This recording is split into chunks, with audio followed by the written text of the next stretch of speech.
All right, welcome to the first of our next years-long project with the three of us. Next year's long project. For those who might not know, we read the Cosmere books for Roger's Cosmere read-along. I don't know, that was years, right? Like we did that. It started with your Mistborn read-along, which was whenever 2.5 years. It was a minute, and then I decided after I finished Stormlight that now is the time for me to reread what I had already read in Malazan to finish it. And Stephanie, I coerced to join in, and Roger just finished Cripple Gods like in December or November of last year, and we somehow roped him in to being our guide through. Should we be confused? Can you look up the Malazan wiki for us? So and it's just an excuse for us as friends to hang out, and we've kind of decided that after we finish a book every however many months, we don't have a strict timeline. So if you're trying to read with us and you're a slow reader, this might be perfect for you.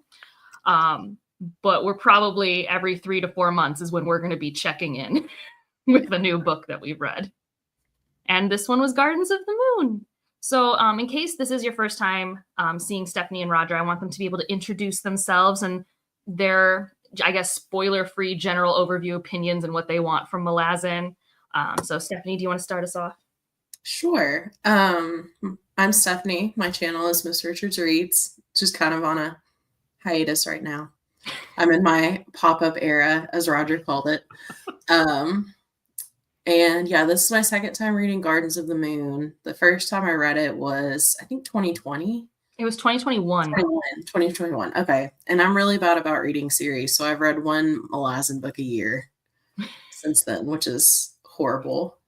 It's a bit more of a break than I think one would recommend. Yes. So I was excited to jump in the read along. I enjoyed my reread more than the initial read. I feel like I got more out of it now that I have a little bit more grounding in the world. And I'm just along for the ride to see where it goes. Nice. Roger? I am Roger. My channel is Rogers Reads, which has also been on a hiatus, but that's because I was moving and starting a new job. So hopefully it will come back soon now that I'm starting to get books back.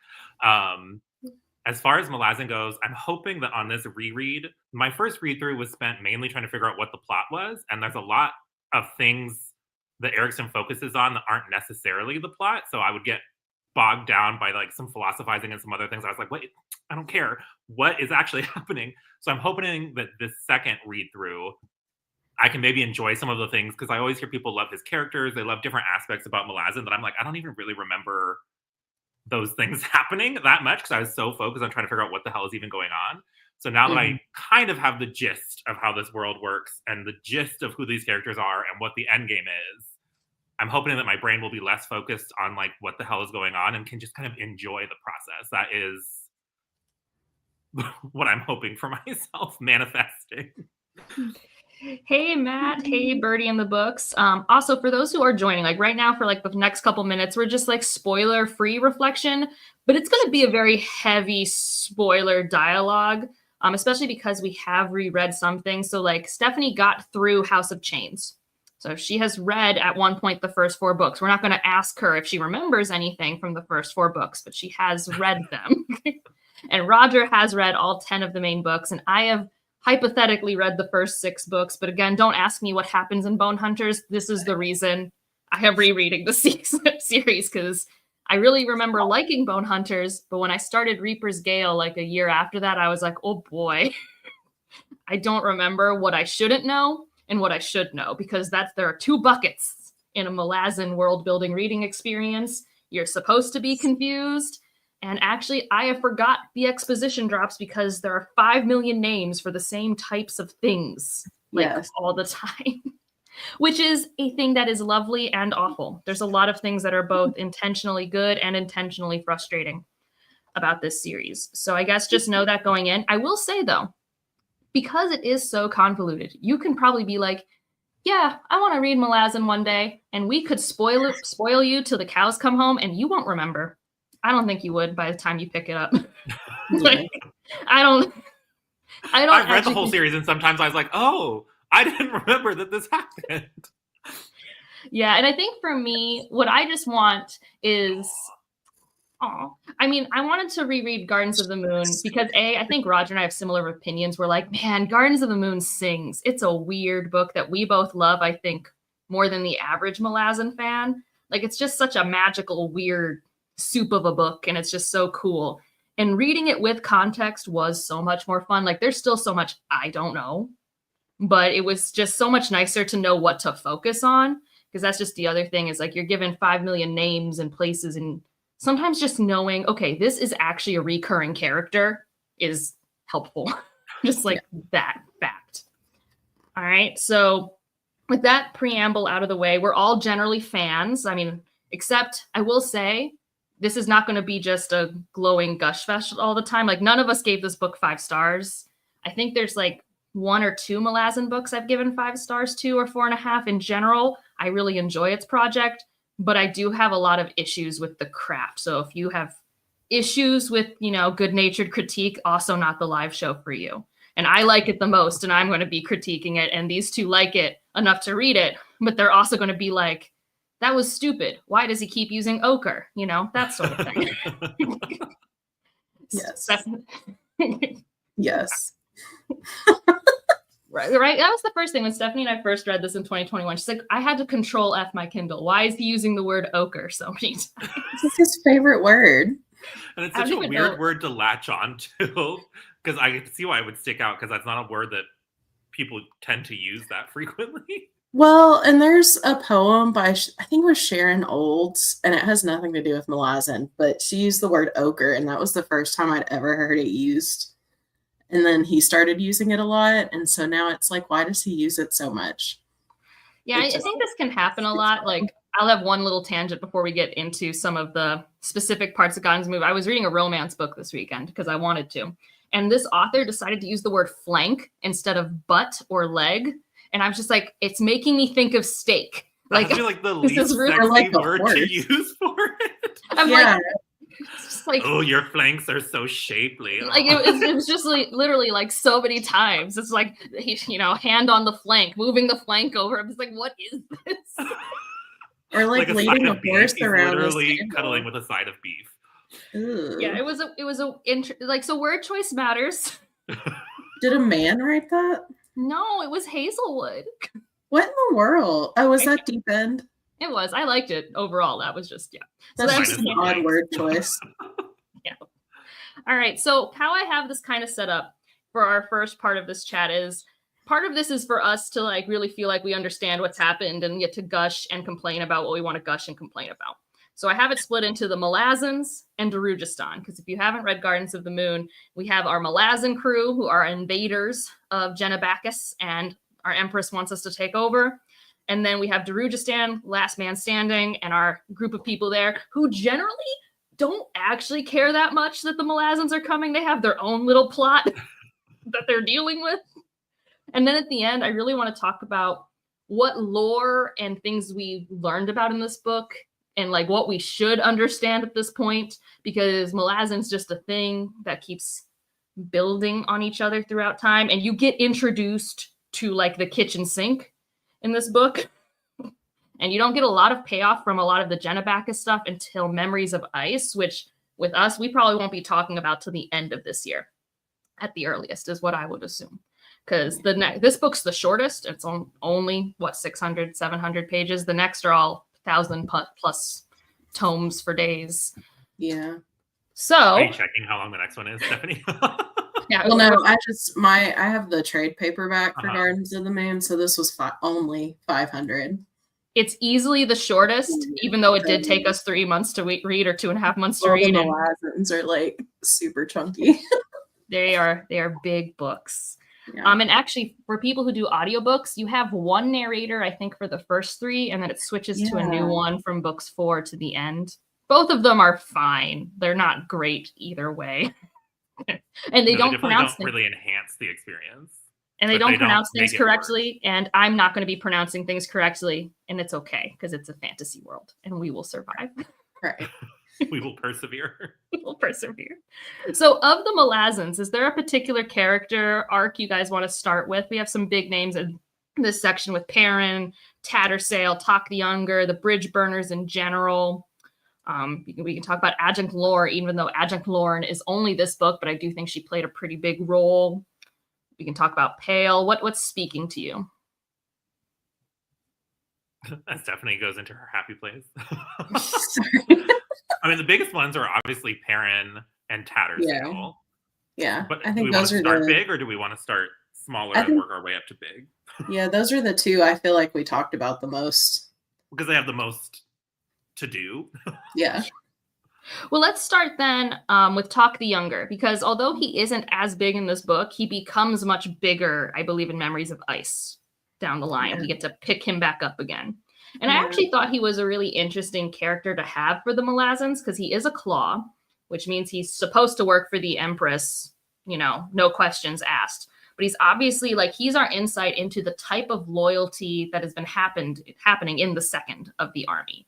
How everyone does have each other's backs and stuff like that.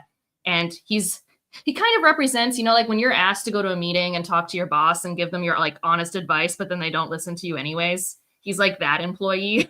Yes. Like, he's really just like, you really shouldn't kill the bridge burners. Like, you really shouldn't kill the bridge burners. Like, he's just like, and I don't know. Like, I remember when I first read this book, he was a character that I actually thought had some really funny lines. And I thought that, like, especially during the dinner scene when he was observing everyone's interactions, I thought he was one of the stronger characters for how few pages we got with him comparatively. And I wonder if you guys agree with that or disagree, since Roger, I know you don't always see my view of the characters in the same way. He blends in with a lot of the other bridge burners for me, especially in this first book. Like, I remember when he first came on page, you guys were both like, Talk the Younger. And I was like, I don't remember. I have no memory of this man. I have no memory of this man. I think for me, it's the visceral descriptions of how itchy his eye is. Yeah. And I think since this was a reread, most of my memories for him were from Memories of Ice, because I read that most recently. And then, as I said, like multiple times through reading this, I remembered barely anything from this book when I reread it. Yeah. So, but I also feel like he's more important in the first chunk of books and becomes less important as the books go on. So that's probably also why I don't remember him, because I probably read these first books. I don't even remember. I mean, I was not reading a book a year. I was definitely reading it probably over 2 years, but like that means it's been 3 years since I read this last time. Oh, that's fair. And I mean, I do agree that there are a couple characters that when we were buddy reading, because we do like chat with each other as we read the book. This is not our first time coming together as a group to chat about it. Like, there are a lot of missed opportunities we feel with a lot of characters as we read. It's like, oh, this is a character I was really sinking into. And I know the point of the project of the series is not to keep focusing on their journey, but I miss them because I do think they were an interesting perspective. And I do think Talk the Younger can fall into that category. I think he was a really good political insight to what's happening, because when I first read Gardens of the Moon, and even this read, my biggest question has been and continues to be, what does Empress Lysine want? What is the Malazans doing? Why are we in Janabakis? Is it just for normal imperial reasons? Is there more afoot on a B plot? Why are we doing this weird backstabby thing with the bridge burners? And Talk the Younger feels like one of our few seeds into that gray space and why. And also, it's kind of funny, at least for me, it felt like dramatic irony. Like, he has that whole thing with his eye and it's itching and it's obviously responding to magic, and he doesn't want to connect that dot, but like we as fantasy readers are like, you're responding to magic. And then and it's like, I kind of liked that dramatic irony. And then I was actually really sad, especially on a first read, when he got like stuffed into a hole, because I was just like, no, why are you gone? Poor Perrin can't have friends. And I think that's also why he's there, because poor Perrin keeps being isolated by the universe, I think intentionally so. And I feel bad for Perrin. Oh, Ben's here, just popping in to say hi. Away to Rebecca Black, but can't wait to watch when I get home. I think Ben also just recently finished The Crippled God with other Ben, if I think he did too. If I'm remembering correctly. So I think that's a good segue, though, into Perrin, because Perrin's one of our first perspectives, and we definitely know he plays a bigger role. At least for me, I've seen him through Bone Hunters. I guess I don't know if he keeps going past that, but he's around for at least the good chunk of the first half of Malazan. So what do you guys think of Perrin and his arc? Because we see a couple years in his life-ish in this book. Sorry. I really like Perrin. He's one that I did latch on to, especially in the second book onward. And I didn't realize how young he was at the beginning of Gardens of the Moon until reread. And so then it really hit home like how big his journey is. And I just think he has such an interesting arc, and seeing kind of foreshadowing in the first book leading into books 2 and 3. And I just think he's very endearing compared to some of the other characters because it's so military heavy. I feel like a lot of the characters, it's not like, oh, he's such a cinnamon roll, or oh, he's such a sweetie, I love him. We don't really get that many of those. And I know Perrin's not perfect, but I feel like he's one that you can kind of latch on to as like the good guy ish, so to speak. What about you, Roger? I definitely think that his POV is probably one of the more interesting ones for me because it's where we get a lot of the intersectionality with the god shenanigans is kind of via Perrin. And so I think those are the parts, especially on the first read, that I latched onto the most. I think in this second read, especially since I was reading it with both of you and you guys connect with how Erickson does character work better than I do. So I think it was interesting seeing more of his journey of just how the universe kept putting him in these kind of crappy situations and him trying to deal with it and feeling like people keep getting pushed away and that he's kind of like this, I don't know, this force for chaos that he doesn't want to be, that he wants to find stability and wants to have human connection, but because of the gods manipulating, he's never able to have what he wants. So I think he is one of the more interesting, like on a character level, people to follow. Yeah, I think on this read, I think on my first read of the series, I was most jarred by how and maybe we'll see if I still feel this way when I get to Dead House Gates, but I felt like, right, he's in Dead House? No, he's in Memories of Ice. I can't remember where he is next. He's in a future book, but I remember when I saw Perrin again, I almost felt like, are you the same person I met in Gardens of the Moon? It almost felt a little jarring, but actually, as I kept reading Gardens of the Moon, I'm like, actually, no, it actually is pretty spelled out how he becomes this jaded, tired, exhausted individual with everything that's happening to him, and him and his family in general, because we see how his family gets drawn into things in Dead House Gates. It's very like subversive Luke Skywalker syndrome, you know, like how everyone's always like Star Wars is always the Skywalkers. Well, if there is a family that the Malazan world cares about, it seems to be Perrin's family for some reason. And I think what is probably, like you were saying, Stephanie, he's like one of those characters that's relatively easy to root for in a book series where you just get fragmented jumping in points, and you don't have that traditional hero's journey or anything like that.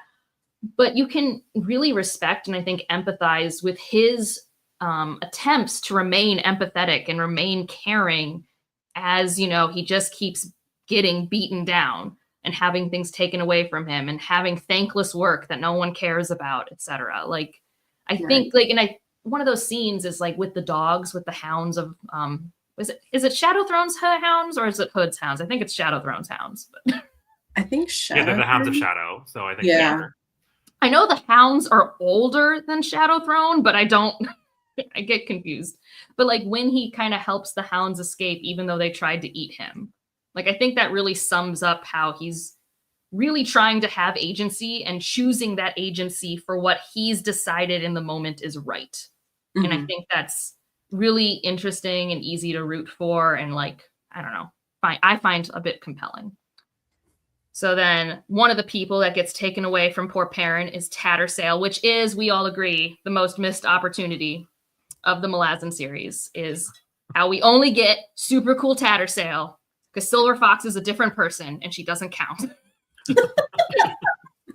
Right. I mean, yes, resurrection exists in the Malazan universe, but Silver Fox and Tattersail are not the same people. At least they don't act like it to me. So let's go in reverse order. Roger, what do you think of Tattersail? I mean, I think she's easily my favorite character, probably in all of Malazan. She's the one that kind of sticks out to me the most. And I think, one, it's because she's a kind of badass lady. So, like, there's not that many badass women in the series. There are a handful of them, but it's definitely more of a sausage fest as we continue on into the Malazan universe.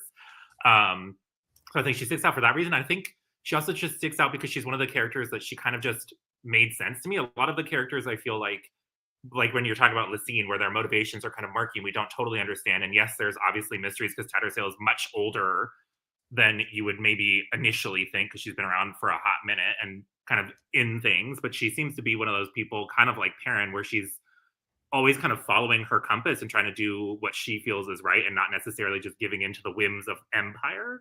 And then I think her and Hairlock is just like so harrowing because Hairlock is psychotic. So I think the juxtaposition of them is also what makes her stick out in my memory. But I think she's probably my favorite character. What about you, Stephanie? What do you want to add? Or No, I completely agree with that. And I think I didn't realize how much of a missed opportunity she was until this reread. And I definitely wanted more of her. But I agree that I think she's a very realistic character and a very relatable character. And I definitely wanted more of her. yeah, and I think like even some of the complaints I had on reread of reading Tattersale's perspective, because I think sometimes she like truly chose to remain ignorant for a lot of the things around her, not dislike Whiskey Jack, but Whiskey Jack, you know, we get some explanation for why he wants to believe what he believes, and he's much younger. Whiskey Jack is not hundreds of years old. He's like 80 or 60. I don't know. Whiskey Jack's old, but he's not like hundreds of years old. And I'm just like, Right. you should be wiser. And I don't know why you're ostrich head in the sand about this situation right now. But I also found, even though I was annoyed at that, it to be an interesting thing to explore in a character and watching her force herself to like actually deal with the fact like, oh, my boss is trying to kill all of these people. Great. Like, my boss is why all of these soldiers who rely on me all the time are dead. Like, Yes. yeah. So I found her really interesting. And also her relationship to the deck of dragons was so cool. Yes. Yeah. And that was not something I picked up my first time around. Yeah. Well, she was also, I think, just the scenes.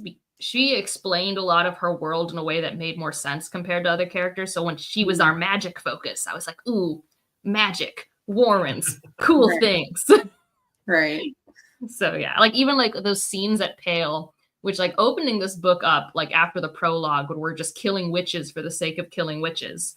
And then we're in Pale having that first, like that big confrontation with Moonspawn. I thought that was a really cool scene to have her unpack and kind of unpacking like the after effects and going back and remembering. I thought that sometimes people don't like that nonlinear way of introducing like that type of scene, but I thought it actually made it really emotionally effective.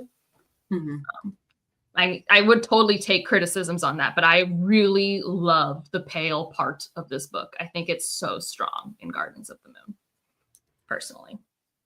And even from just the cool factor, because it's just Yeah, like I mean, just the magic cool flying factor. everywhere. Right. From a floating citadel in the sky. Right. All right, and then we got some. I only wrote down the name of some of the bridge burners. I wrote down the names of the bridge burners we get to see again. We got Whiskey Jack, we got Kalam, we got Quick Ben, Fiddler, and Apsalar Sari situation. I know there's a few others we see again because, like, I was remembering one of the kind of lesser characters who I think opens a bar at the end of Memories of Ice, but I can't remember. It starts with a P, but I can't remember. She wasn't big in this book though. Picker? I think it was Picker. Yeah. Yeah. Another fun thing about Malazan for me, and I know Roger also hates this, is I know that culturally, the whole point of names in this world is a big deal. And when you change like who you feel you are, you change your name. But man, this like Fiddler is only Fiddler in this book, and he becomes Strings in like 2 seconds. And I think I'm very curious how I feel about the Fiddler to Strings situation, because Fiddler is like 19 in this book, and he feels like a 40-year-old man in the next book, if my memory is holding. Yeah, I feel like some of the name changes feel way more organic, and then some of them it's like, why did we really need to do this? Yeah. Like Fiddler and Strings, I'm like, you could have stayed Fiddler. Yeah, and maybe it is because, I mean, you see Fiddler in this book. I guess let's talk about him for a minute. He's just like the jokester, right? Yeah. He's just like him and what's his name? The other bombs person. I can't remember his name. Starts with an H. Did he die in this book? I think Hedge. Like they were just like our comic relief. I loved how Fiddler like made up card games for people, but was like accidentally reading the deck of dragons, or maybe on purpose. I really couldn't tell. And you get to keep some of that part of Fiddler later on. There's like other games that happen. But Fiddler is actually one of my favorite characters later on. But I don't know, and this is one of my complaints about Gardens of the Moon in conjunction with the other 9 books, is I do feel like sometimes character development is not consistent for some of the characters.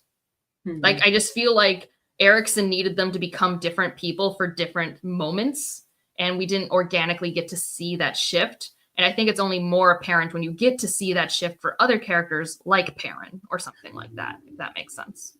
Yeah, I think too, one thing that kind of stuck out with me is, I think we talked about this when we first read it. There was a gap between Gardens of the Moon and Dead House Gates, and so I felt like, not that his writing style was bad, but maybe the way he delivered information to me improved, starting with Dead House Gates. So maybe that's why Gardens of the Moon doesn't feel as organically, like, when we shift stuff, because he's still kind of like, this was the first book. And wasn't it his debut? I'm thinking. I think it was, and I Or don't it know was the at least history of like early. when one was written versus the other, because they were actually, at least when I look right now, quick Google, they weren't published far apart from each other. Okay. Like Gardens of the Moon came out in 1999 and Dead House Gates came out in the year 2000. That doesn't mean they were written close to each other. Sorry, I have a neighbor with like the loudest car Who in loves the to ride it, absolute right? universe. I can kind of hear it. Not over you though.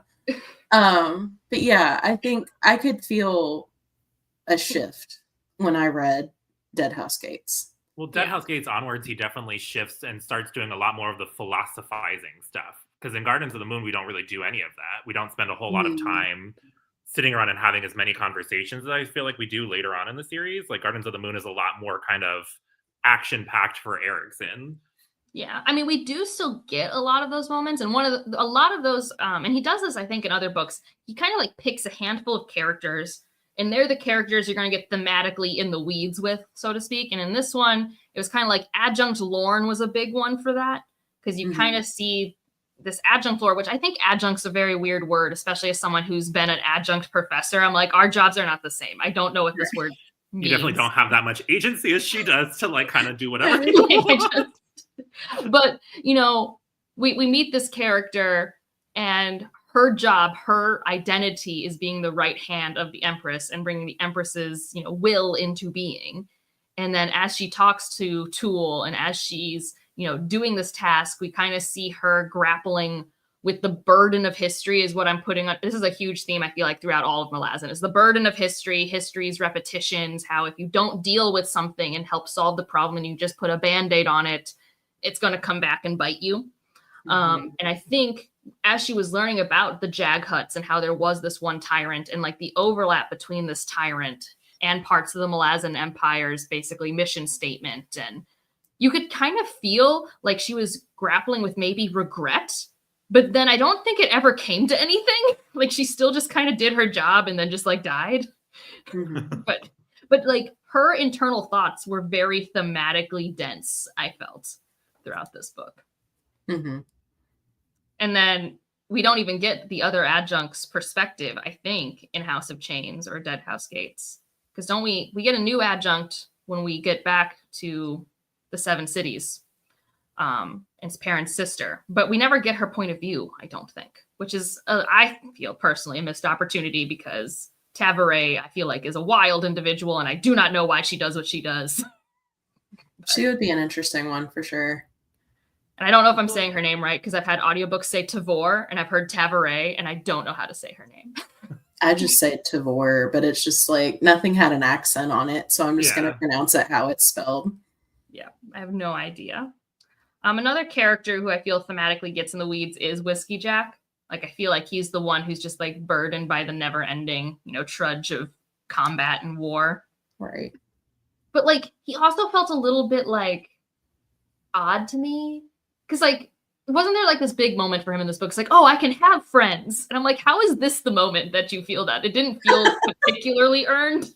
Well, especially because it was like right around when Perrin was having a similar thing. So I think having those two realizations near the same time was just weird because Perrin's felt earned because he's been dicked around by the gods of fate, and then Hood's been kind of meddling, and he's kind of just getting pulled every which way.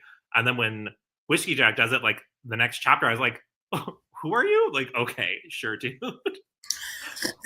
Well, and that's like another fun like Malazan thing, right? Is like there's a lot of characters who are larger than life, legendary, that are like favorites in the fandom and are obviously like big players in the world, like legends within the world of Malazan. But like for us as readers, it's like Animander Rake, Whiskey Jack. It's like you guys are these larger than life legends, and I don't understand you.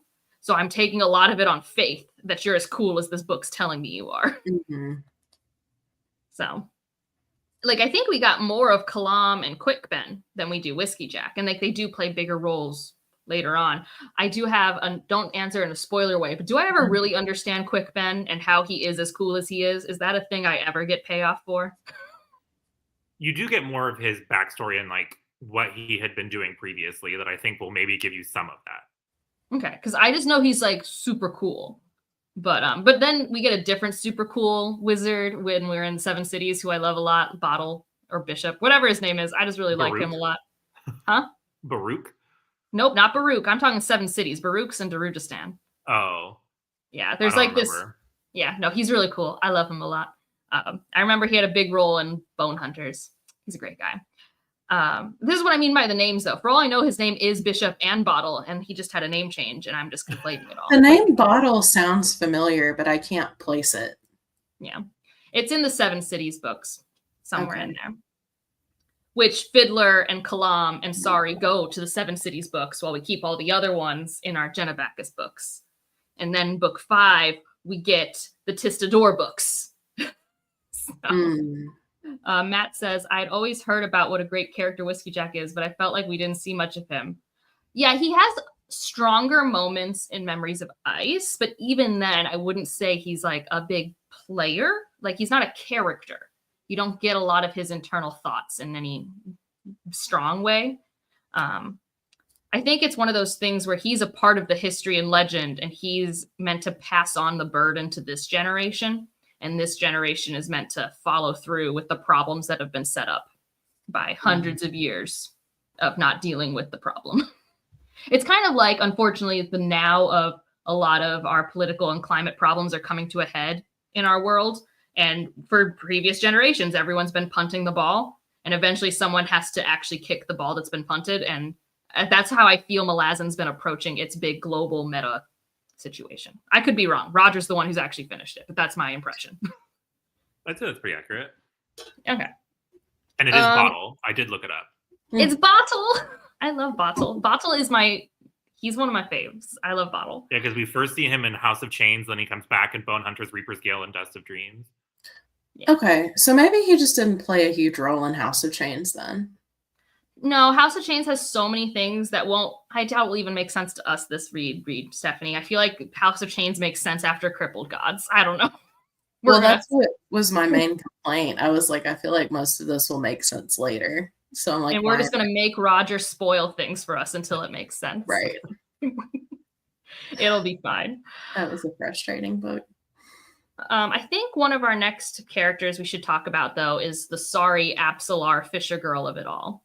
Because she is definitely a character who grows a lot throughout Malazan as a series and actually has a lot of fascinating things happening to her in this book. So, thoughts on Sari / Apsalar? Well, the first time I read it, I didn't even know that was the same girl that we met in the Fisher village. I think it was somebody who had to tell me, and I was like, oh, okay. So on reread, obviously, I already knew. I think she's an interesting one to deal with because she's kind of, a lot of her antagonistic stuff is more internal. Like, yes, she kills a lot of people and all that kind of stuff, but a lot of it is because she's getting manipulated by Cotillion / the rope. And then kind of the aftermath of that when he leaves, but then she still almost has this like split personality thing going on. She's kind of like Shallan if Shallan was more of an assassin and a little bit less quirky. That's fun. Yeah. Well, I feel like we get introduced to her in such a visceral way with the Fisher girl that she just like sticks. Yeah. Yeah. Well, and you know that that's her. Yeah. No, I definitely was. I knew the Fisher girl was then possessed by the Hag Witch and then possessed by Cotillion. I was like, oh, this poor child. Yes. And I couldn't tell because like the healer for the Bridge Burners, what was his name? Starts with an M. Mallet. I think it was Mallet. Yeah, Mallet. Being like, I see another soul here, and I can't tell if the soul's trying to take over or protect her. And I think he made the choice to help the Hag Witch's soul. And I couldn't tell if the Hag Witch actually was trying to be like helpful in that moment, because like we only meet her for one scene and I'm like, you seem very selfish and self-centered. I don't actually know why you're helping this poor Fisher girl now. So that felt a little weird, but also maybe that's just in the bucket of the Malazan compassion bin of like, look, sometimes rough people do come around and help out in the end, but it does feel a little random to me. Oh, hello. Dropping by to say hello. I haven't read the book, but I can see Stephanie knitting, an activity I'm fascinated by because I don't think I can do it to save my life. Well, thank you. It is a learned skill, so it is possible, but it does require coordination and patience and perseverance. Alex got one of those little crochet kits, like the Woobles or whatever, to make like a little animal thing. So we'll see if he actually gets into it or not. Nice. Crocheting is easier. I say crocheting is easier because it's more forgiving of mistakes. They're obviously very different skills, but like when you make a mistake in crocheting, you don't have to frog the whole thing. You just go back to where the mistake is and you don't drop stitches or anything. Oh, that would be nice. See what I mean? When you're learning and you make a bunch of mistakes. Yeah. All right. So because he got the pink narwhal. Please send photos. When he does it, I will. Yes. So, the last thing I kind of want to mention about this Malazan people, because we've kind of alluded to it, where the big meta plot for them in this book is Empress Lysine wants Jenna Bacchus. We don't really know why. We can assume empires like to expand, and that's why they want stuff. But it's a weird juxtaposition because we are put with people that we're supposed to see as heroic, honorable individuals who are a part of this raping and pillaging and conquering of the world, and also are, in theory, being pursued by their own empire to be killed because they were more related to the previous regime. And then somewhere near the end, Dujek One Arm and Whiskey Jack have a conversation and do the whole big, we knew this was happening all along and we had this new plan because now there's this evil seer down south and we're going to go fight him. And I guess I was wondering if any of that felt earned or out of left field to you guys. I mean, their plans are always very bizarre because even like Lauren's plan of like, oh, we're going to go wake up this ancient mysterious force and hope that he fights Animander Rake and that he either gets killed or weakened enough that we can kill whoever's left. Like, there's a lot of ifs and maybes in their plan with not a whole lot of like really concrete planning. And so I felt like when Dujek and Whiskey Jack are having those conversations, it's like very similar. I'm like, your plans are not very planned. Like, I think the best plan that we never even used, because it was actually a bad plan in hindsight, was when they snuck in as construction workers to plant bombs in Darujistan. But then we learned, if you plant these bombs, there's gas lines and everything would just go kaput. Which I don't think we ever even removed those bombs. They're just there now. Ooh. Just vibing in the city. So I think that's probably something where, like, since I get so much payoff with a lot of character moments, I'm usually okay. But in general, I spend a lot of Malazan books going, but why? Why? Like, Roger, you and I were trying to figure out the Jaghut thing in our video chats all the time. We were just like, wait, why are we waking up this all-powerful thing that apparently can possess and control and enslave very powerful creatures? Like, why is this the plague we will be setting off? And hoping the Animander is strong enough, even. Right. I don't think it bothers me as much because I'm just vibing with the characters. And the first book, I was like, I just want to figure out what the hell's going on. So I'm just going to vibe and see where it goes. I think on reread, I was at least a bit less annoyed because I know what a Jaghut is now, right? Like, I know it's like this version's orc. It's an orc type race. They're normally nomadic, right? They're not normally in large government systems, etc. But when I first read this book, I'm like, I did not know Talana Masas were just ancient humans. I thought they were a different thing. I thought Yeah. they were giants or something. And then I learned it's, Telemans and Toblakais that are more the giants. So I'm just like trying to keep track of all these new races. And I don't even know what a Jaghut is or why this Jaghut is in this burrow. Yeah, I think it's on the wiki maybe, but there's a like height chart that somebody made that I use through Dead House Gates onward, but it lets me see like how tall a race is compared to a human, and then it has a visual, so that helped me a lot. How big are Jaghuts? I don't remember. I'd have to pull it up. Yeah. But I just remember I used that a lot in Dead House Gates, and then it was like, oh, this makes so much more sense why this character, whatever. But I think just having a visual helps me too. And So not just assuming everyone is human. So I think one of the things, like we talked about at the start of the chat, what do we want from Malazan? Something I'm hoping I get by the end of this series is a stronger understanding for why Empress Lysine does what she does and why Malazan as an empire exists and why. Because what's interesting is in this book, it's very clear-ish that, yeah, we shouldn't be invading Genebacus. Like, why are we doing this? Like, from a moral standpoint, what?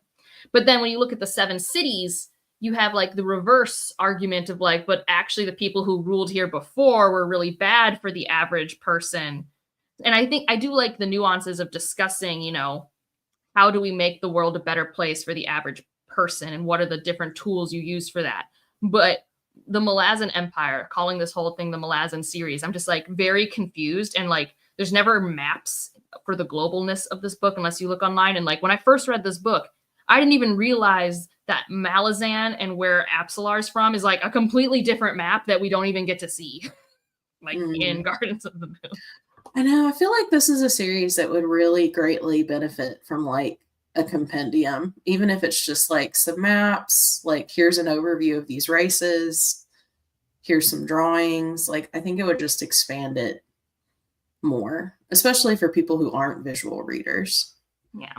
And just give you like more grounding in the world. Yeah. So anyone else have thoughts about the Malazan side before we get to Darujhistan, which I did not know how to say my first time reading this series, but I've gotten there. There is a very old vlog out there of me reading Gardens of the Moon for the first time, and I'm pretty good at catching up to the lore world building things, if I do say so myself. But I could not say Darujhistan. So I just remember you had a whole Voxer chat about it. I have no other thoughts on the Malazan side. What about you, Roger? I guess my only other thought, and I know that we have always disagreed on this, you and me, Angela, that like I kind of hate the way that the Malazan, like especially the Bridgeburners, are named. I feel like having them have such arbitrary, weird names, and I get that it's like realistic for military things. They tend to nickname each other with like the most inane nonsense. But like, you mean you haven't seen the movie Top Gun? But like, I feel like it just makes it harder for me to remember who they are because like the things that they're named for, we were not part of that. Like them getting these like fun little colloquial nicknames. So like they're like having them be named after random objects like bottle or fiddle or like whatever. Like especially on the first read, nothing stuck. I was like, they're all the same person. It's fine. That's fair. No, yeah. I mean, I don't like it in the sense that I don't like how fluid it is. It's one thing for you to have like your legal name and a nickname, but in this case, there's like birth name, nickname, and then nickname. Like it just, you keep getting new names depending on the scenario. And I think that's what's a little jarring. Yeah. And I think there is also this weird dichotomy of like, oh, we're talking about Animander Rake, this Tisti Andy, and we got Jaghuts and Talana Mas, like all these obvious like fantasy words. And then Whiskey Jack. Which, like, I don't even think we see drink in this book. Just, right. All right. So Darujhistan, our only characters that we actually get to keep track of in the main 10 Malazan books, I have no idea about the ice books or anything like that, are Crocus and Croup. I'm pretty sure Rallick, Murillo, Cole, and Circle Breaker we never really see again in any meaningful capacity. And yes, I included Circle Breaker because I love him. He had a heart arc I really enjoyed. I think Murillo comes back. Okay, you think Murillo? And does Baruch ever play a role after this? Because I know he's more Darujhistan No, I don't think based. so. I love him, but I don't think he ever comes back. Yeah. And then I think Animander Rake comes out, but this is our only time with the crone, not Great Raven, right? Yeah. Okay. So we're in Darujistan. They're going to get invaded, and they are planning parties. And there's a bunch of coups happening in the city before the big coup gets on their door. And Crocus has a crush on the girl he just stole things from, and he's hoping for an Aladdin Jasmine scenario, and this does not work out for him. He's such an interesting character. Like, I think he's kind of like Lift for me. Not as bad. Like, he doesn't annoy me, but I'm like, I could take him or leave him. He's kind of annoying. I feel like he's made more annoying by who? Quickben or Creppa? Oh no, I'm sorry. Crocus. Okay. And as soon as you made the Aladdin Jasmine reference in our group chat, you can't unsee that because it's so fitting. Oh no, I also ruined their days because Croup talks in third person and for himself. And I'm like, he's like Elmo. You need a Tickle Me Croup doll. Yeah. Croup just talks about like Elmo the whole time. I feel like he would approve of that. Or he's a Krupa. I don't know. Weird comic relief. Well, like, and we talked about this a little bit in the chat. This is a very Shakespearean, Homeric type series in terms of like it feels like it should be on a stage. And in those kind of older stage shows, you do kind of always have this weird fourth wall breaking character that doesn't feel like they exist in the reality in which they're in. And so, like, I think that fits into the storytelling style we have, but it is a little jarring, especially on a first read, no matter how many people try to prepare you for Croup. I'm just like, he's a lot, and he knows so much, and he won't tell me anything. Right. No, he just wants to go and steal pastries from the market. Right. They're so powerful, stealing pastries. Matt says he loves how naive and deluded Crocus is. He's kind of a standout. Yeah, and I love how inadvertently he is like to refer to Wheel of Time, he's like, you know, our Taviran for this. Like everything revolves around him and his actions because Opon, and I think this is the only book that Opon plays a role, has just decided to toss their hat in the ring and cause a little chaos with this little child. Yes. And I think what's interesting is Crocus is a kid, and he is making impulsive decisions for pretty dumb reasons, as children do. But he also gets to go through a lot at the end where he learns not everyone is as they seem, dealing with loss, dealing with taking care of another who's just trusting him. And then he's going to transition in the next book to Cutter. And I know there's a lot more that even happens in Bone Hunters and House of Chains with his character and his evolving relationships with himself and others. So he's kind of like baby Perrin to me. Like if Perrin got to start this series like he did in the prologue, but here, I feel like Crocus is a foil to what Perrin went through, but for different reasons. Yeah. And I feel like I like Cutter's character a little bit more, I guess, because he's had more growth. But like Crocus just in this book, I'm just like, meh. Yeah. Like I just thought it was such a fun little dumb side plot to like our big meta plot of you're getting invaded. This is true. It did provide some comedic relief. You know, like she's pretty, and if he takes back the jewelry, then she'll love him. And he's going to go to school, and he's going to become a noble, and then they're meant to be together. Well, and like he's also like such a dumb kid because he is well off. He is rich. He can be a noble, and he's like going to be a thief because all his friends are like in the seedy underbelly, and he wants to be a thief.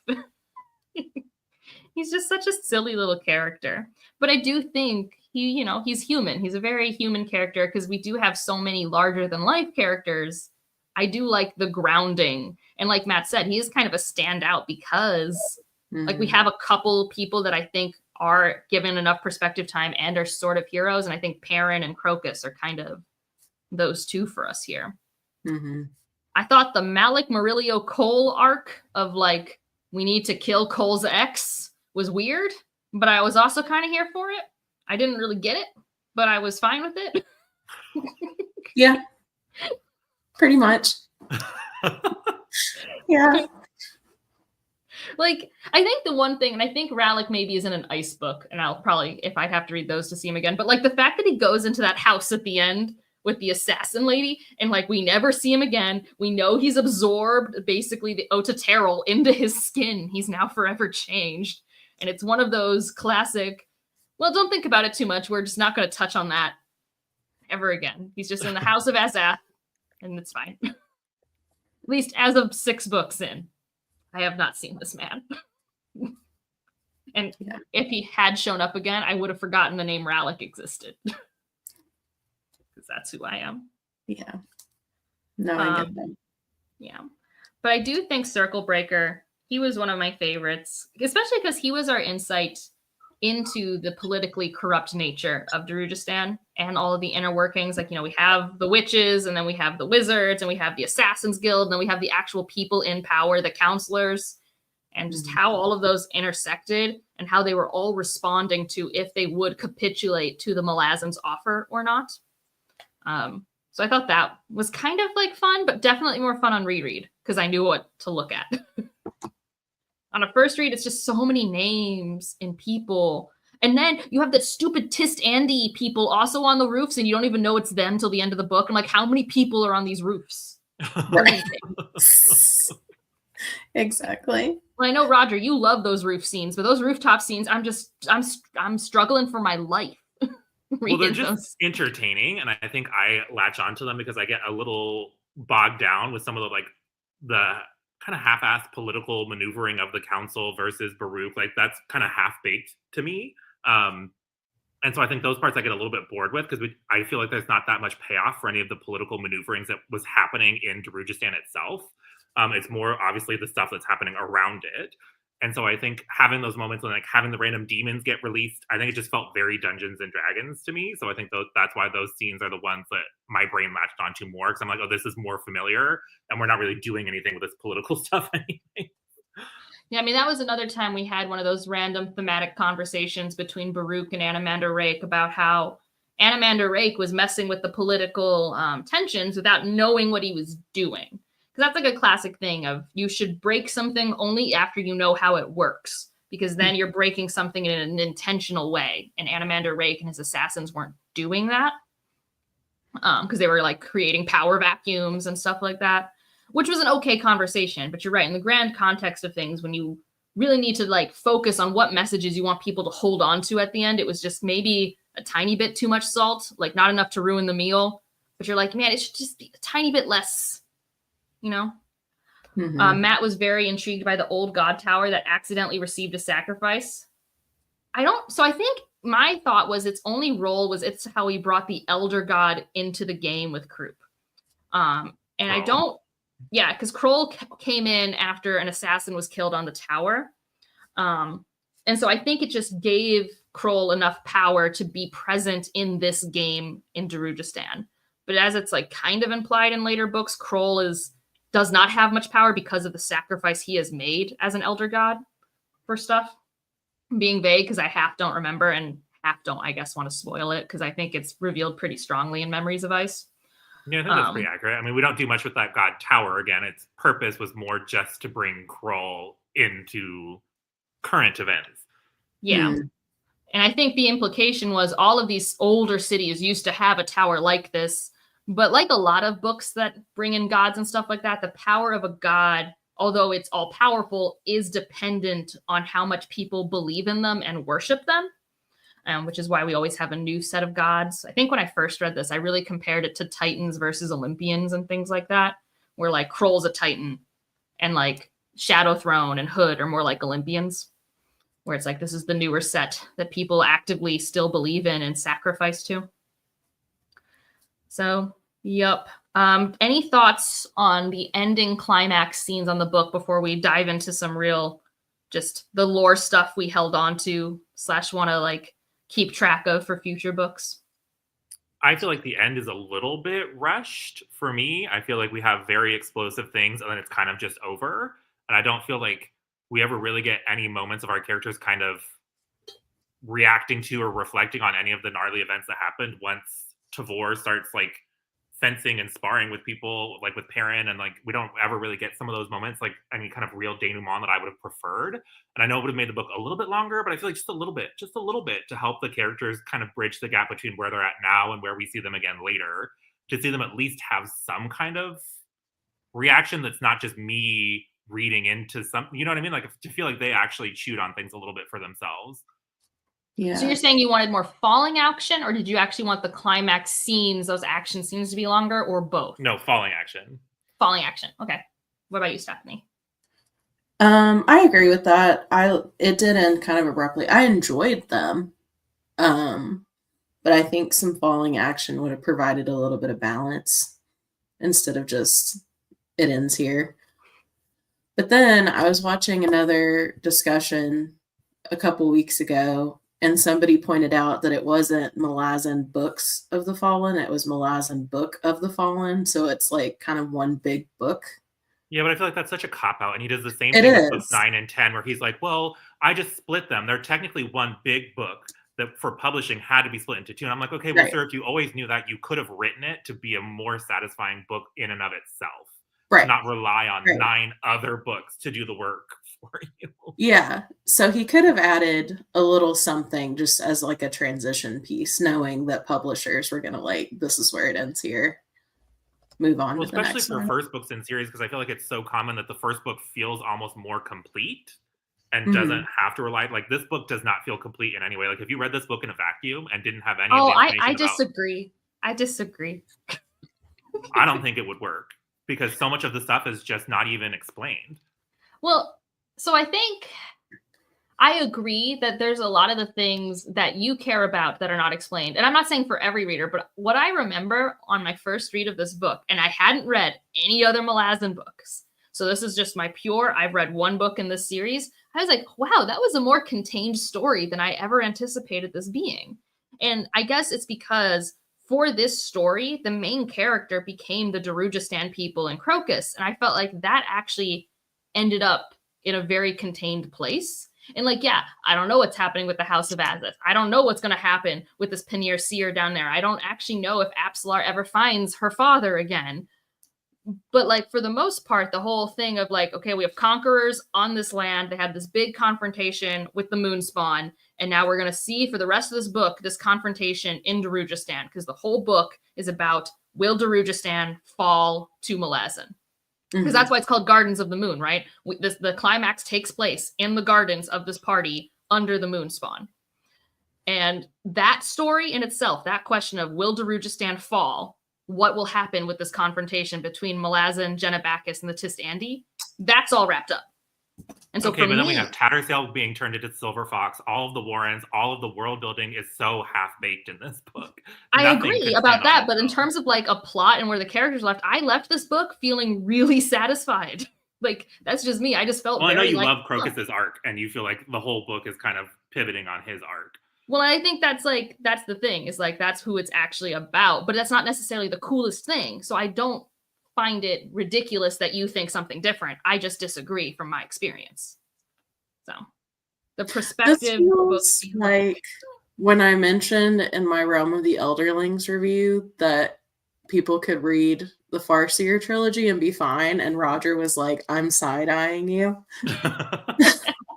But I guess it's just what you want out of it that makes you feel if it's like a satisfactory ending or not. Well, I'm maybe. just not a character-driven reader, so I feel like for me, the plot is so half there because we're Like, I'm not implicating all of disagreeing. these other bits. Yeah.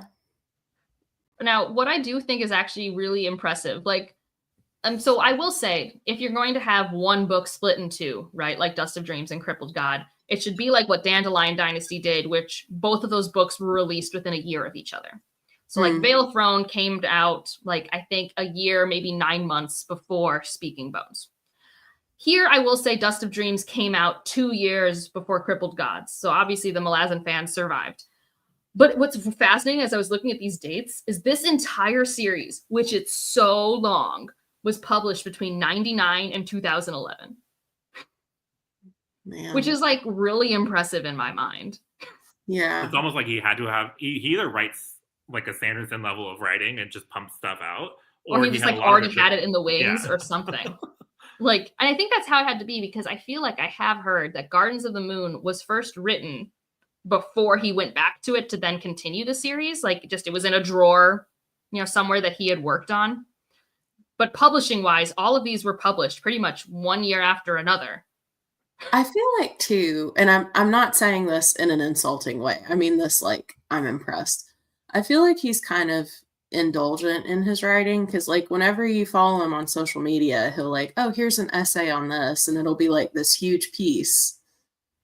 So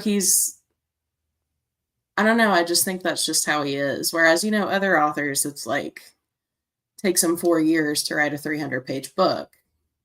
And then some authors can just wax on and on and on and on.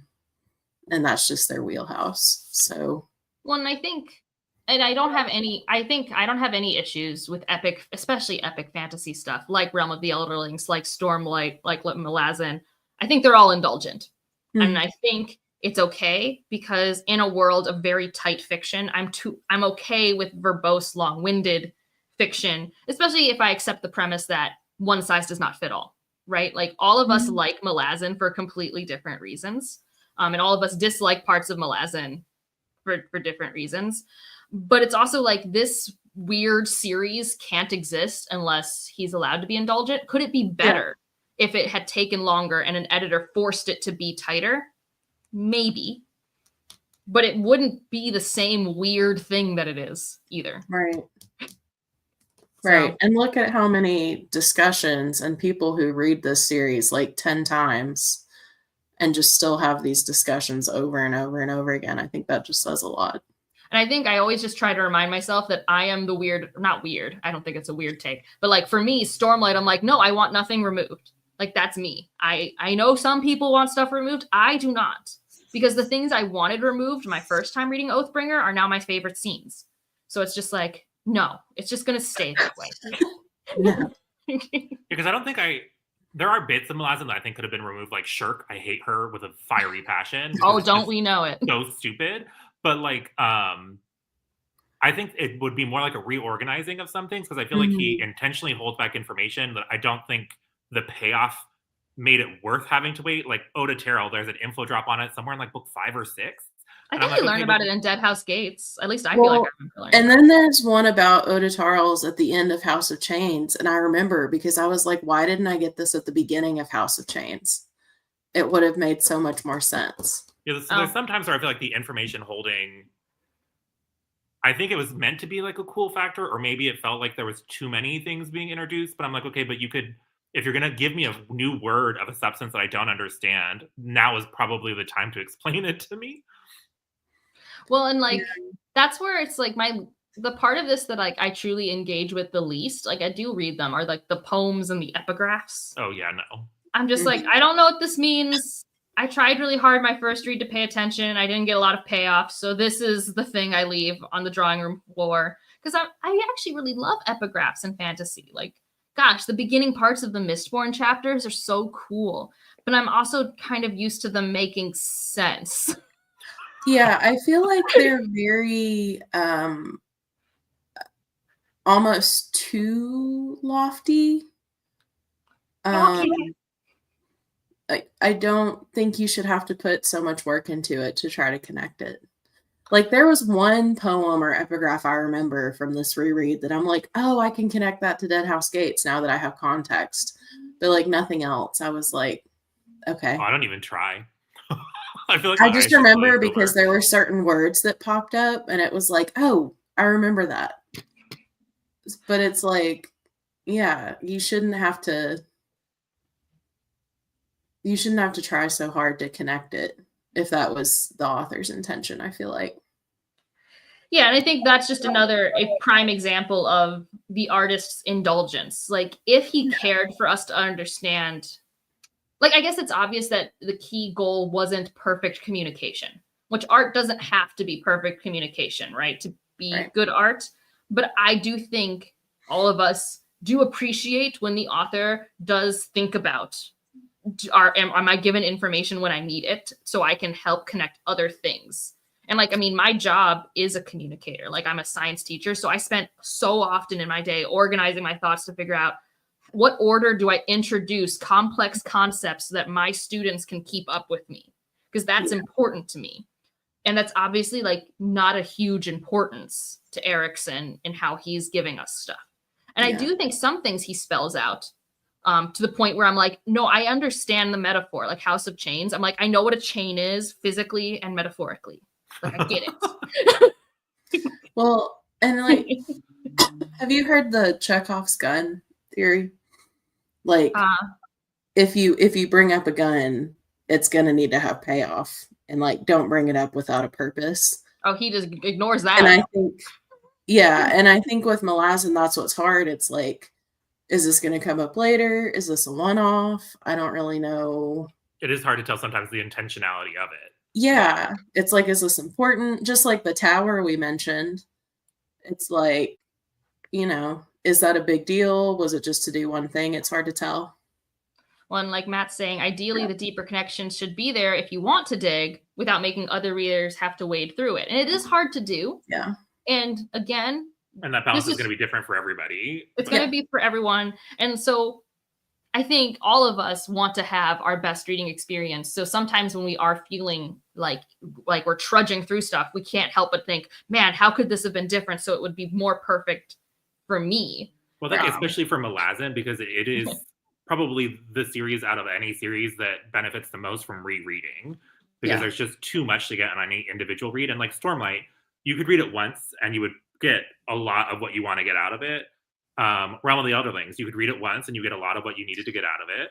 You can reread it and have better connections and things like that, but it's not quite the same level of Malazan where things are just literally not explained until way later.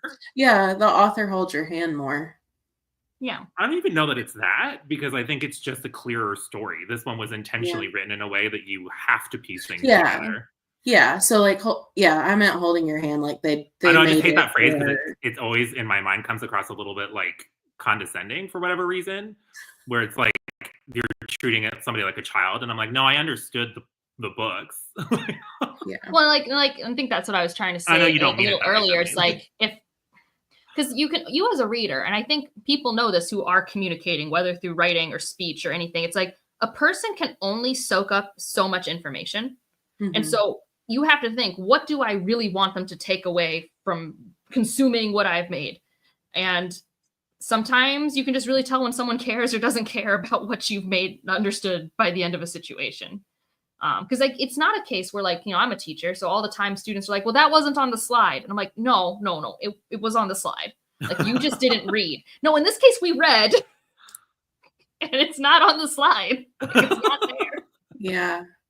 I saw an interesting discussion too, which I'm not saying either way. It was just an interesting point. It was I think it was a Critical Dragon. Sure. Was doing it. I'm a Malazan person. Yeah. And he said, back in the day, you didn't read books just to rush through books. You read a chapter, you digested it, you talked about it. And we don't do that anymore. Well, it depends on what kind of reader you are too. Yeah. And that's what I got out of it. That we are doing it that way for this reread. No, I know. I know. For every chapter. I was like, but at the same time, I don't think I should have to reflect on it for so long and then feel like I didn't get a ton out of it. I guess there has to be balance. Yeah. Now, speaking of the reasons why we push through, this lore is kind of cool bananas. It's like, it's really wild. Like, I really love learning about the original races. Like, I don't know if we ever really get to understand more about the Kachane Shamal, which are mentioned in passing in this book. But they seem to be like our secret lost high-tech race lizard baby people. I'm very excited. I know that they're the people who made Moonspawn, but that's all I remember. Yeah, and just visually, they're so cool. Yeah, so those like people, like velociraptors with like blade machetes for hands. Yeah, so they're very cool. I think in this book we do get introduced to the Talanamas Jaghut confrontation. That is kind of like obviously all of what we're dealing with. I think in Malazan started more with the gods, and specifically something with this crippled god that I still don't really understand, but something with him. And all of our big players and the like demigods of the big players like Andaman or Rake. So we have the gods and the demigods dealing with the crippled god. And then the next level is our other powerful children, the Talanamas and the Jaghuts, duking it out. And that led to kind of a standstill. And now it's us baby humans, doing more than we should because we are baby humans. Right? And like we are now uncovering past things like this Jaghut tyrant and stuff like that. And so I really like learning about all of them and like kind of the sci-fi-ness of these multi-dimensions and like, you know, the Tist-Andi and the Tist-Edor are not from this earth and travel here because of what happened in their warrens and worlds. And just how this universe and cosmos is built is so cool. And it's very impressive. And something I did like was that it, on one hand, I would have equally loved an exposition. Who am I kidding? I love an info dump. Like I would have eaten up an exposition for this in Gardens of the Moon. But I also really loved kind of connecting like my own dots and trying to like figure out the shape of it because I felt like I was an explorer discovering things. So in that way, I think in this first book, I liked the balance of it. I think in the context of the whole series, we spend too long without giving me grounded rules because normally I'm the type of reader who can just keep going in a series, but I took like a year off and then I forgot almost all world building things that I had connected. And so that's why I'm rereading the series. But like how the Warrens work, how they are like magic and life forces and how people can and can't tap into that and how ascendants can kind of claim places as their own and the holds and the houses. It's just also cool. And in this book, I do think we get such a fun introduction.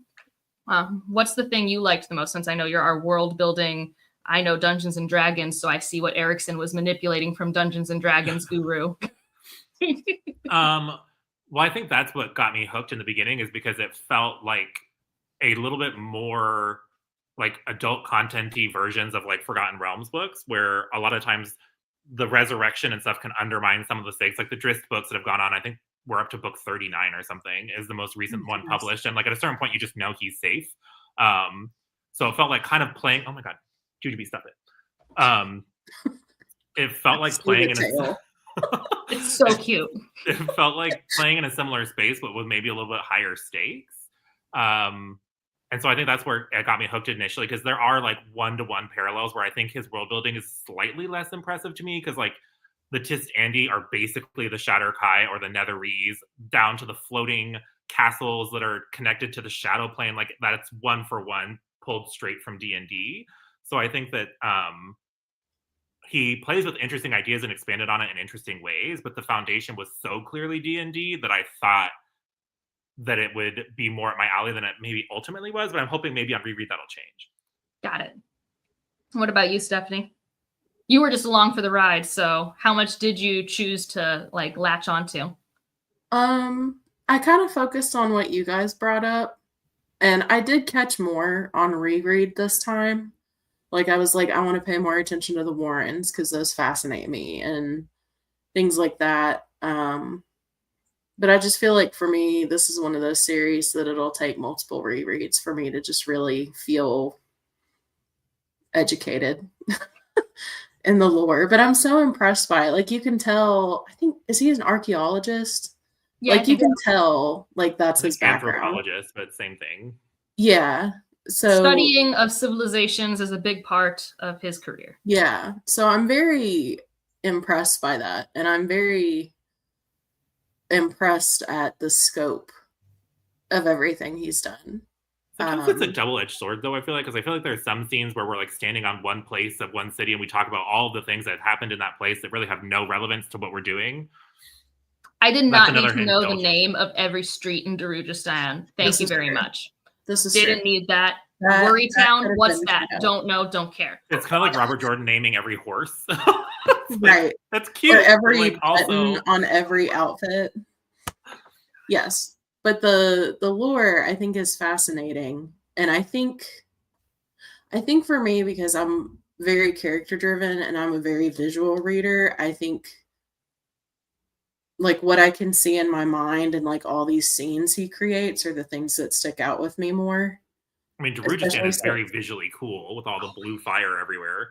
Yeah, and then there's scenes in like Dead House Gates and Memories of Ice that I'm like, that is just so like poetically cool and impressive. So I think I just tend to gravitate more toward that than the lore. Nice. So I can appreciate it, but I'm also like, I don't want to spend like an hour taking notes while I'm reading this. I just want to enjoy it. Oh, I refused to do that. Every read I've ever done, I just read it and I get what I get. And well, and I started like Dead House Gates and Memories of Ice. I was really good about like annotating, and then it just was slowing me down. And so House of Chains, I just marked what I thought might be important or what I loved and just moved on. So I think this is just one where the lore may not be my focus this reread, but maybe next reread, I'll be more excited to get into that. I think for me, the thing that I noticed there were two things that I want to try and keep track of because they seem to be meta plot more important for me to understand what's happening. The Jaghot Talana Moss histories are obviously very important and very confusing to me. And I think a little less confusing now, but like, it's obviously very important why these humanoid things chose to never die. Like, you know, and chose to remain these weird skeletons, and they're attached to the magic that's attached to Shadow Throne. And that's my part two, is we've got dark, light, dusky, shadowy magics that are obviously all related to each other and have different names and different power levels. And I really want to understand them a bit more. Like, and in this book, it was cool because they referenced the Light Warren person that Anamander Rake doesn't like, that I think shows up in House of Chains randomly. And I'm just like, want to try and hold on to those things because I think those are the things that I just want to maintain my grounding on, because I feel like if I have those foundations, I can go with the flow with a lot of stuff. Because that's the thing. I'm not expecting to be an expert in this very weird place. I just want to kind of grasp where things intersect. Yeah. So. Yeah. And I am liking that this time around I'm making connections. Like the first time it's like just try to figure out what's going on, get to know the characters, good luck. And so it is nice to start making more connections. I also like how many mothers there are. We got Mother Dark, we got Burn, we got a lot of mothers. We do. Well, and like, again, we'll get to Memories of Ice, the mother book. Yes. The book of thematic mothers. Yes. But I think I'm more excited for Dead House Gates because that's where I really fell in love with it. So I think that's where I'm really gonna pay more, maybe try to focus more on stuff since I remember that one a lot. We'll see. It won't be trying to just remind myself what to happen. Yeah. Just to verify, Roger, does Opon really ever do anything ever again? I don't think so. That's what I thought. Just checking it. Lovely. Then that's what I like. I think there's a lot of things I like about Gardens of the Moon, but a lot of like I think there's even like a phrase in like Malazan fandom of like Garden Moonisms where it's like, this doesn't actually make sense or canon in the context of everything else. Like, it happens a lot. A lot of people get introduced that you never talk to again. Do we know what an Elaint is? One of the dragons that fought was an Elaint and not a Soul Taken. I don't know if I'm supposed to know what an Elaint is. It's E-L-E-I-N-T. I think they're the ones that are like actual dragons and not like transform into. They're like true dragons, not like shapeshifty. Okay, because Soul Takens are shapeshifties, and then there's another word for a different type of shapeshifter, and they're going to make more sense in Dead House Gates because there's a lot of shapeshifters fighting for stuff in Dead House. The diverse, right, where it's one thing turns into many. There's the Soul Taken where it's one thing turns into one thing, and then the Elaint were like pure dragons. Nice. So they might still be able to have some kind of shapeshifty powers, but they weren't like something else that turns into a dragon. They were just dragons. Cool. And we don't know how things become Soul Taken other than the fact that we referenced that when Tattersail became Silver Fox in the womb of this Rivi woman. This is correct. I think so. Yeah. Okay.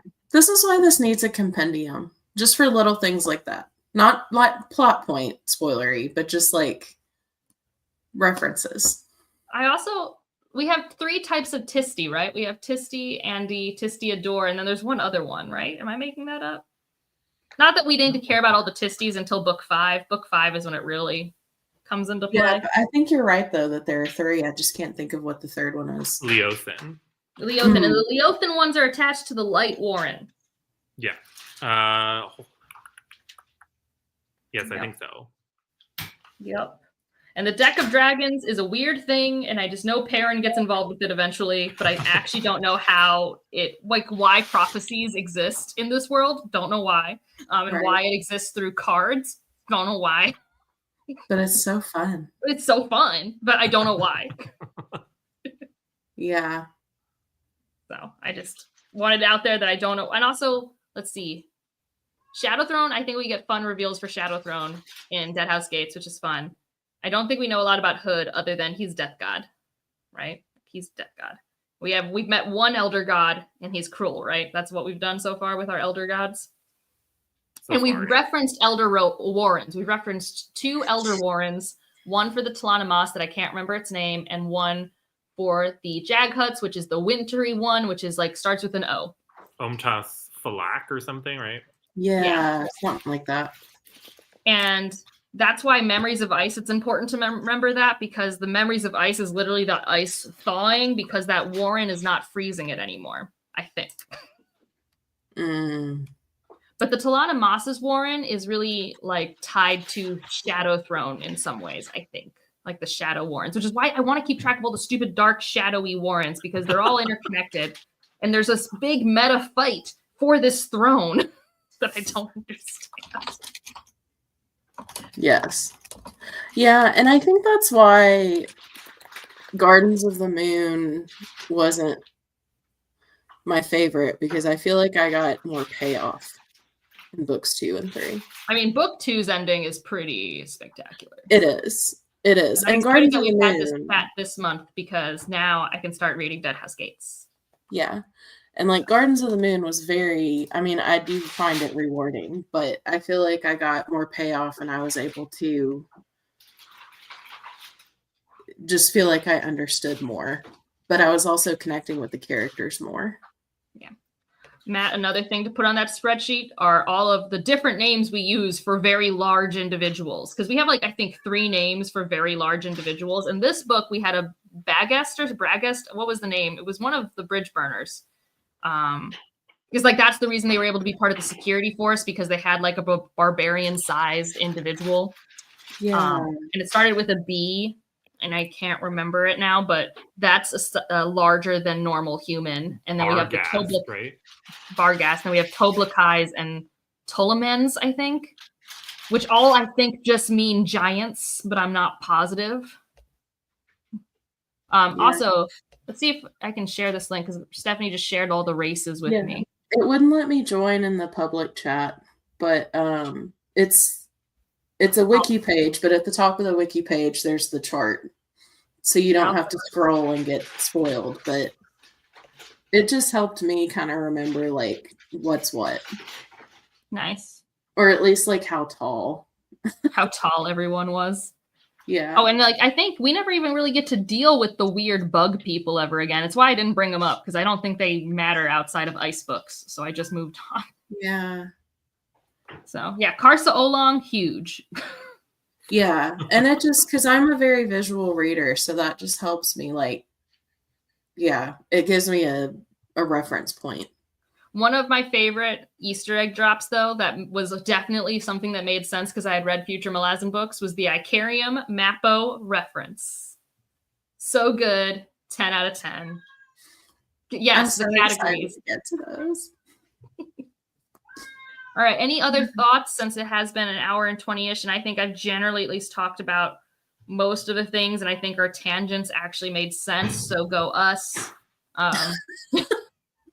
Not always a promise we can make, but I actually wrote down notes to help.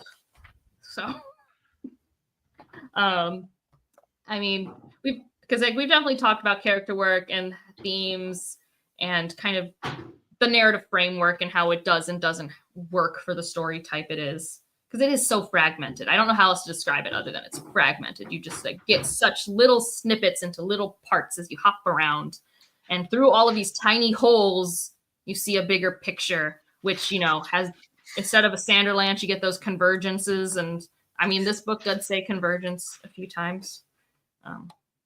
Yes.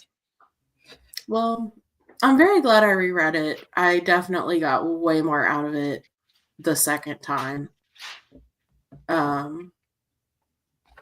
So I'm very much looking forward to Dead House Gates. I'm excited.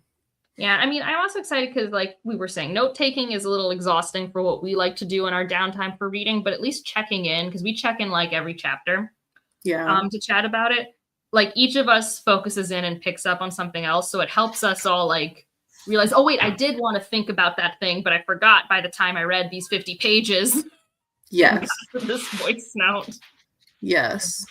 Because the chapters get long. They get long.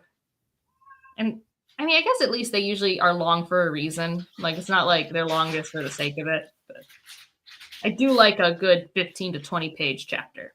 I know. It's hard when you're one of those that hates to stop mid-chapter. You want to start on the end or stop on the end of a chapter. It's hard. Matt, what you said you read the first 2 books? Let me look up. How many did you say? Yeah, he said he read through book 2. All right. Well, we're going to be reading Dead House Gates for the next couple months, and we get to Memories of Ice.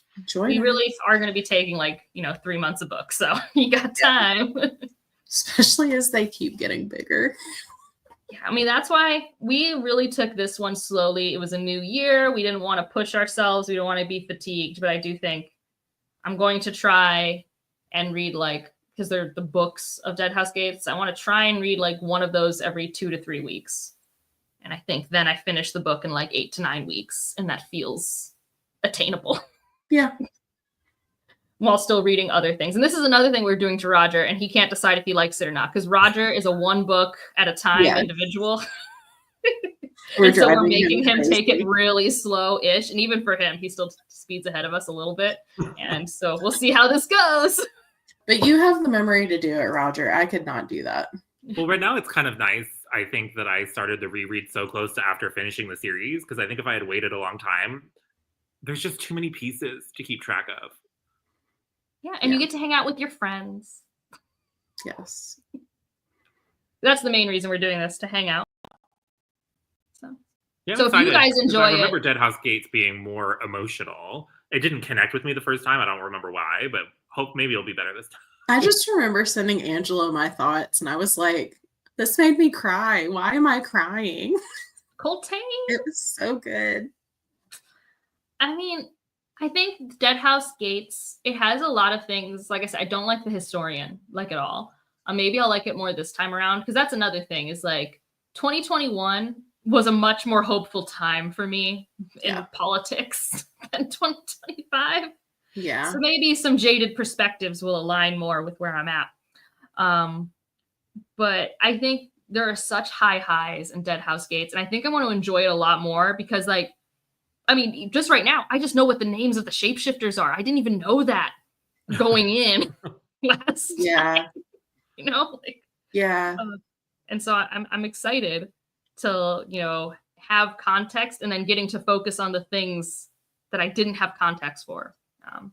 So I am hopeful. I really liked Dead House Gates. I think of the first 5, the only one I really struggled with is House of Chains. That was my only really not a fave. And that's the one that focuses on Karsa Orlong? And I didn't even hate the Karsa Orlong part. That was fine. It was just, I really was, I can be pretty comfortable confused. I was way too confused for comfort. I was just so what is happening? I didn't like Karsa because he's obviously a horrible character when you meet him in House of Chains. Yeah. And then it switched and I was like, I'm so confused. And I was like, I kind of want Karsa back because at least it was easy to follow and I wasn't confused. Yeah. And it's his perspective for hundreds of pages. I remember kind of liking that though, because it felt like we actually did something with the character beyond just have brief glimpses. Yeah, but I didn't like him, so I didn't want to be with him for that long. You're like, if we had done this with Tattersail, I would have been on board. Karsa Orlong, not as. And then everybody in the comments were like, "Oh, he's such a good character," and I'm like, "Okay." I mean, he is a well-crafted character. Yeah. But I'm like, but all I know of him now, he's a horrible person, and I don't want to be with him.